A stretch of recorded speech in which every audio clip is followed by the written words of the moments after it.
మొదటగా ఈ పవిత్ర శ్లోకాన్ని భగవద్గీత అధ్యాయము 11 శ్లోకము 5ను పరిశీలిద్దాం.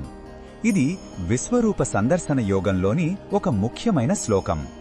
తన విశ్వరూపాన్ని చూపమని అర్జునుడు ప్రార్థించగా ప్రేమతో అంగీకరించిన శ్రీకృష్ణుడు ఇప్పుడు మాట్లాడబోతున్నాడు.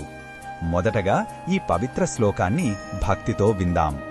శ్రీభగవానువాచ పశ్య మే పార్థ రూపాణి శతశోధ సహస్రశః నానావిధాని దివ్యాని నానావర్ణాకృతీని చ.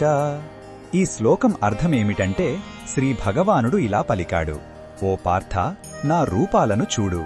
అవి 1-2 కావు, వందలు వేల సంఖ్యలో ఉన్నాయి. అవి ఎన్నో రకాలైనవి, దివ్యమైనవి, అనేక వర్ణాలు మరియు ఆకృతులలో ఉన్నాయి.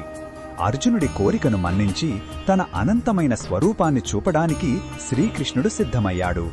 ఈ శ్లోకంలో ఉన్న భావం మనకు ఏమి చెప్తుందంటే, ఇది అద్భుతం మరియు కరుణతో నిండిన భావం.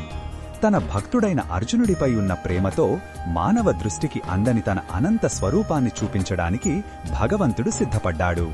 చూడు అనే మాటలో ప్రేమపూర్వకమైన అధికారం, భరోసా ఉన్నాయి.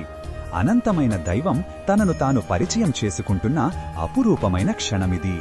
ఈ బోధనను మన దైనందిన జీవితంలో ఎలా ఉపయోగించుకోవచ్చు అంటే, మనం మన చుట్టూ ఉన్న ప్రపంచంలో వైవిధ్యాన్ని చూస్తాం. మనుషులు, జంతువులు, ప్రకృతి అన్నీ వేరువేరుగా కనిపిస్తాయి. ఈ శ్లోకం మనకు ఆ వైవిధ్యం వెనక ఉన్న ఏకత్వాన్ని చూడమని గుర్తుచేస్తుంది.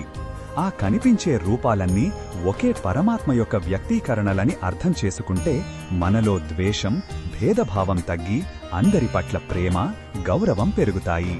మరిన్ని భగవద్గీత శ్లోకాల అర్థాన్ని తెలుసుకోవాలంటే మా తదుపరి వీడియోలను తప్పకుండా చూడండి.